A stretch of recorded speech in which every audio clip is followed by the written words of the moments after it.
क्या दिन दिखाए, घट गए इंसान और बढ़ गए साए। Hello friends, this is me Shaukat Ali Lohar and you are watching my YouTube channel Shaukat Ali Lohar Official। दोस्तों, सुबहें अगवा हो गई हैं, शामें शामें गरीबां बन गई हैं और रातों ने खुदकुशी कर ली है।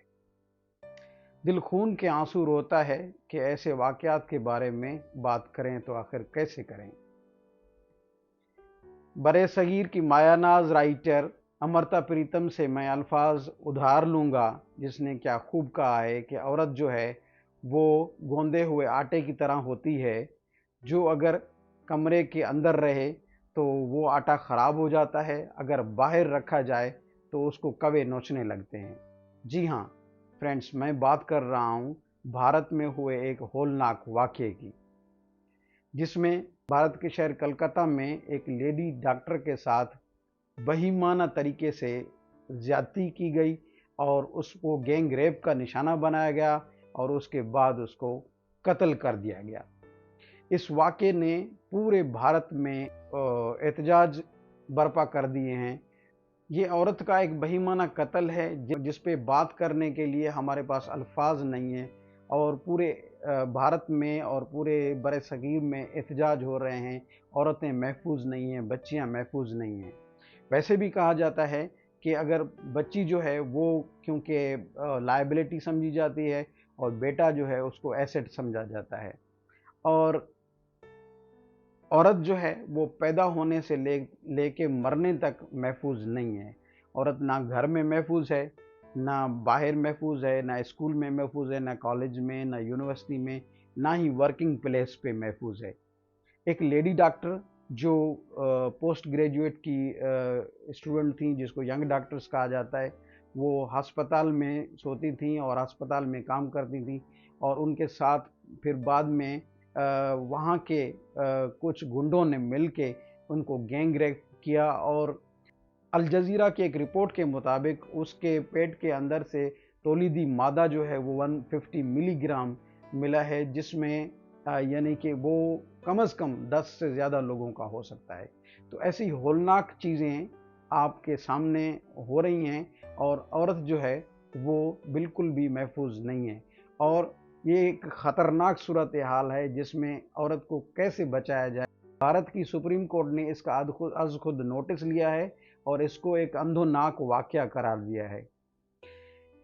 अब जो रेपिस्ट हैं उनको बचाने के लिए बहुत सारे हथकंडे इस्तेमाल किए जा रहे हैं और इसके फैक्टर्स कैसे मालूम होंगे कि ये वाक़यात क्यों रोज़ बरोज़ यानी इरप्ट हो जाते हैं या ये चौक होते हैं। अल जज़ीरा की रिपोर्ट के मुताबिक रोज़ाना भारत में 99 औरतें जो हैं वो ज़्यादती का निशाना बनती हैं, जिसमें कम सिन बच्चियां भी शामिल हैं और रिसेंटली उसके बाद जो है एक नर्स से ज़्यादती की गई और कल जो है 2 बच्चियों के साथ ज़्यादती की गई। अभी पूरा जो बड़े सगीर है वो एहतजाज में लगा हुआ है। हमारे यहाँ भी ऐसा कुछ कोई औरतों के साथ कोई अच्छा सलूक नहीं किया जाता। आपको पता होगा कि मुख्तारा माई का केस जो है वो किस तरीके से उसको जो है ना पूरे यानी गांव में परेड करा के उसको रेप किया गया और फिर उस वक्त के जनरल परवेज़ मुशर्रफ रिटायर्ड ने कहा था कि औरतों को रेप करवाने का शौक़ होता है, तो इसलिए वो ऐसे केसेस करवा के उसके बाद जो है ना बाहर की सिटीज़नशिप लेती हैं। नसीमा लबानों का हमारे सामने ही केस है, वो अभी तक उनको कभी इंसाफ नहीं मिल सका। उसके बाद फातिमा फुर्रो का केस हमारे सामने है, वो भी इंसाफ की जो है ना तलब में अभी कहीं सिसकियाँ ले रहा है। तो दोस्तों, ऐसे वाक़यात जिसमें औरत के साथ ज़्यादती हो, सच्ची बात है दिल दहला देने वाले होते हैं और आप लोग भी अपनी बहू बेटियों और माँओं वाले होंगे, आप समझते होंगे कि ऐसे वाक़यात की सिर्फ कंडेमनेशन जो है वो उस चीज़ को मुकम्मल नहीं करती जब तक कि रेपिस्ट को सज़ा न दी जाए। अब होता क्या है, इन केसेस में रेपिस्ट जो हैं वो बच जाते हैं। वो कैसे बच जाते हैं? बहुत सारे ऐसे वाक़यात हैं जिसमें आपने देखा होगा कि हिंदुस्तान में रेपिस्ट जो है उनको तहफ़्फ़ुज़ दिया जाता है, या हमारे यहाँ क्योंकि अशराफिया है, अशराफिया जब भी ऐसी ज़्यादती करता है तो वो इस चीज़ से बाहर निकल आता है और वो यानी या तो दैयत की सूरत में या दूसरे चीज़ों की हवाले से, दूसरे चीज़ों के हवाले से वो इन चीज़ों से बच जाता है। तो इस लेडी डॉक्टर का जो रेप है, ये एक टेस्ट केस है भारत में इंसाफ के लिए, क्योंकि मोदी का डिजिटल इंडिया जो दावा करता है कि इंडिया पता नहीं कहाँ से कहाँ तरक्की में पहुँच गया है, लेकिन सिविलाइजेशन में आप कभी कितनी भी तरक्की कर लें, लेकिन आप अगर इंसानियत से गिर जाते हैं तो आप कहीं के नहीं रहते हैं। तो हम लोग अगर कहें कि इंडिया जो है वो डिजिटली यानी बहुत आगे जा चुका है, पर वो अखलाकियात में यानी बहुत ही उसमें गिरावट आई है, और उसमें जो रोज़ाना के केस हैं जिसमें औरतों के साथ ज़्यादती करना, बच्चियों के साथ ज़्यादती करना, बच्चों के साथ ज़्यादती करना, ये बहुत ही हौलनाक और दर्दनाक है। इसके लिए होना ये चाहिए कि कानून साज़ी होनी चाहिए, करारदादें पास होनी चाहिए।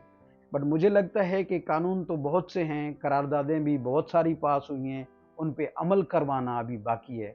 अमल करवाने के लिए कौन आगे आएगा? आप आगे आएंगे, मैं आगे आऊँगा, ये पूरा मुआशरा आगे आएगा जो हुकूमत को मजबूर करेगा कि इस कानून पे अमल होना चाहिए कि औरतों के साथ ज़्यादती नहीं करनी चाहिए। आपको देखना, आपने देखा होगा कि पूरी दुनिया में जो है ना, ऐसे थोड़े बहुत वाक़यात होते हैं, लेकिन वहाँ के कवानीन बहुत सख्त हैं। अभी रिसेंटली आपने देखा होगा कि इंग्लैंड के हवाले से कुछ पाकिस्तानी स्टूडेंट्स जो हैं, जिन्होंने बच्चियों के साथ चैटिंग पे उनके साथ ज़्यादती के हवाले से कोई बात की, तो वो पकड़े गए और उनको सख्त सज़ाएँ दी गई और उनको अपने मुल्क वापस भेजा गया। तो समझने की बात ये है कि कानून को सख्त से सख्त बनाया जा सकता है और औरतों को तहफ़्फ़ुज़ दिया जा सकता है, क्योंकि आपकी माँ बहन अगर तहफ़्फ़ुज़ में नहीं है, अगर वो महफूज नहीं है, तो किस तरीके से हम वेमेन एम्पावरमेंट की बात करेंगे, और जेंडर इक्विटी है, जेंडर इक्वलिटी है, उस पे हम किस तरीके से बात कर सकेंगे। और हुकूमत को आइए कि हम मजबूर करें, इसके लिए कानून बनाए और करारदाद मंजूर करे, और पुलिस को चाहिए कि औरत को तहफ़्फ़ुज़ फराम करे कि वो इन रेपिस्ट से बच सकें, और रेपिस्ट को जो है ना पब्लिकली जो है वो सज़ा दी जाए, जैसे हमारे यहाँ ज़ैनब के केस में हुआ था। तो पाकिस्तान के अंदर भी ऐसी सिचुएशंस जो हैं वो वक्तन फ़वक्तन इरप्ट होती रहती हैं। तो ऐसा नहीं है कि खाली ये भारत में हुआ है, बट ये है कि मोदी का भारत जो है वो इतने दावे करता है तरक्की के, बट जो अखलाकी पस्ती है उसको भी देखना चाहिए और उसको भी नज़र में रखना चाहिए। औरतों को महफूज बनाना ही बड़े सगीर में और दुनिया में हमारी कामयाबी की ज़मानत हो सकता है।